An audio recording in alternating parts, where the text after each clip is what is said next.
देश इस बार अपना 80वां स्वतंत्रता दिवस मनाएगा।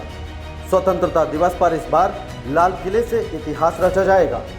इस बार लाल किले की प्राचीर से वो होने वाला है जो अभी तक नहीं हुआ। 15 अगस्त 2026 का समारोह कई मायनों में अलग और खास होगा। पहली बार प्रधानमंत्री के संबोधन और ध्वजारोहण से पहले पूरे लाल किले पर वंदे मातरम की सामूहिक प्रस्तुति होगी। यानी इस बार समारोह में थोड़ा बदलाव देखने को मिलेगा।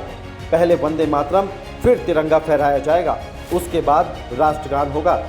आज़ादी के 80 साल पूरे होने पर इस नई परंपरा को राष्ट्रीय एकता और सांस्कृतिक विरासत के प्रतीक के रूप में देखा जा रहा है। संगीतमय धुन पर अनुशासित ढंग से ज्ञान पथ के सामने से प्रस्थान कर रहे हैं और उत्कंठा से प्रतीक्षा माननीय प्रधानमंत्री महोदय के उद्बोधन। अब तक लाल किले पर स्वतंत्रता दिवस समारोह की परंपरा अलग रही है। प्रधानमंत्री लाल किले की प्राचीर से तिरंगा फहराते थे, तुरंत बाद राष्ट्रगान होता है, इसके बाद प्रधानमंत्री राष्ट्र को संबोधित करते थे। यानी मुख्य समारोह में वंदे मातरम की औपचारिक प्रस्तुति कार्यक्रम का हिस्सा नहीं होती थी। 15 अगस्त को आज़ाद भारत के 80 साल पूरे हो जाएंगे। देश आज़ादी का जश्न मनाएगा। राष्ट्रगीत वंदे मातरम जो अपने 150 साल पूरे कर रहा है, इस बार के होने वाले स्वतंत्रता दिवस समारोह में एक स्वर में आवाज बुलंद होगी। The Guard Commander requesting the Prime Minister to inspect the Guard of Honor and the band positioned there will strike up a slow march. रक्षा सचिव राजेश कुमार सिंह ने जानकारी देते हुए बताया कि इस साल वंदे मातरम के 150 साल पूरा होने के मौके पर राष्ट्रीय गीत की विरासत को विशेष रूप से समारोह का हिस्सा बनाया गया है। लाल किले और उसके आसपास की सजावट में भी वंदे मातरम की थीम प्रमुखता से दिखाई देगी। लाल किले की प्राचीर के सामने एनसीसी कैडेट्स और माई भारत स्वयंसेवकों के करीब 2500 लड़के लड़कियां वंदे मातरम की आकृति बनाएंगे। समारोह के दौरान भारतीय वायुसेना का MI-17 हेलीकॉप्टर वंदे मातरम के 150 साल की स्मृति में बैनर लेकर उड़ान भरेगा और लाल किले पर मौजूद लोगों पर पुष्प वर्षा करेगा। This is the first time we are doing it with that sequence. The sequence is that he arrives on the rampart, then the national song is played and everybody keeps standing. Thereafter he unfurls the flag and the national anthem.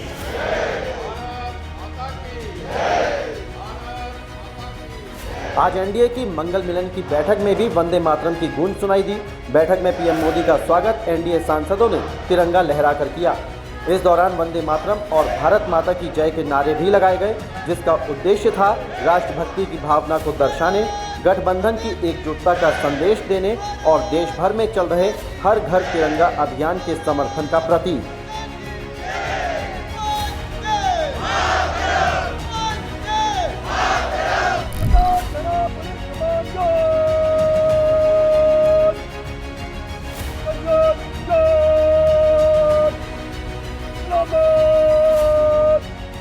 दरअसल हाल ही में अभी सरकार ने prevention of insults of nation honour amendment bill 2026 यानी Vande Mataram bill pass कराया है, जिसके तहत राष्ट्रीय गीत वंदे मातरम को राष्ट्रगान के समान कानूनी और वैधानिक संरक्षण मिल गया है। नए प्रावधानों के तहत राष्ट्रगीत वंदे मातरम को गाते समय इसका अपमान करना अपराध माना जाएगा। दोषी पाए जाने पर 3 साल तक की सजा का प्रावधान किया गया है। सरकार का कहना है कि अब वंदे मातरम को भी वही सम्मान मिलेगा जो राष्ट्रगान जन गण मन को मिला है, इसलिए 15 अगस्त को होने वाले समारोह में इसको शामिल किया गया है। The overall commander of the Prime Minister's Guard of Honor informing the Prime Minister that the Guard is ready and requesting him to inspect the Guard of Honor. The band positioned there will strike up a slow march during the inspection. Vande Mataram की रचना प्रसिद्ध लेखक बंकिम चंद्र चट्टोपाध्याय ने 1870 के दशक में की थी। ये गीत भारत के स्वतंत्रता संग्राम का मुख्य नारा बना। वंदे मातरम केवल एक गीत नहीं बल्कि स्वतंत्रता आंदोलन की आत्मा रहा है।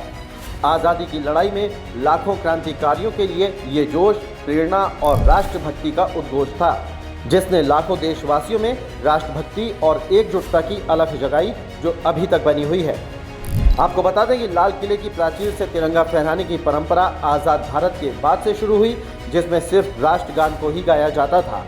अब सवाल ये है कि वंदे मातरम को क्यों नहीं स्वतंत्रता दिवस समारोह में शामिल किया जाता था। वंदे मातरम के विरोध का मुख्य कारण इसके बाद के छंदों में हिंदू देवी देवताओं का जिक्र और बंकिम चंद्र चट्टोपाध्याय के उपन्यास आनंद मठ से इसका संबंध रहा है। कुछ धार्मिक और राजनीतिक लोग इसे अपनी धार्मिक मान्यताओं के खिलाफ मानते हैं। अब उसी वंदे मातरम से लाल किले के ऐतिहासिक समारोह की शुरुआत होना आज़ादी के 80 सालों को एक नई सांस्कृतिक पहचान देने की कोशिश माना जा रहा है।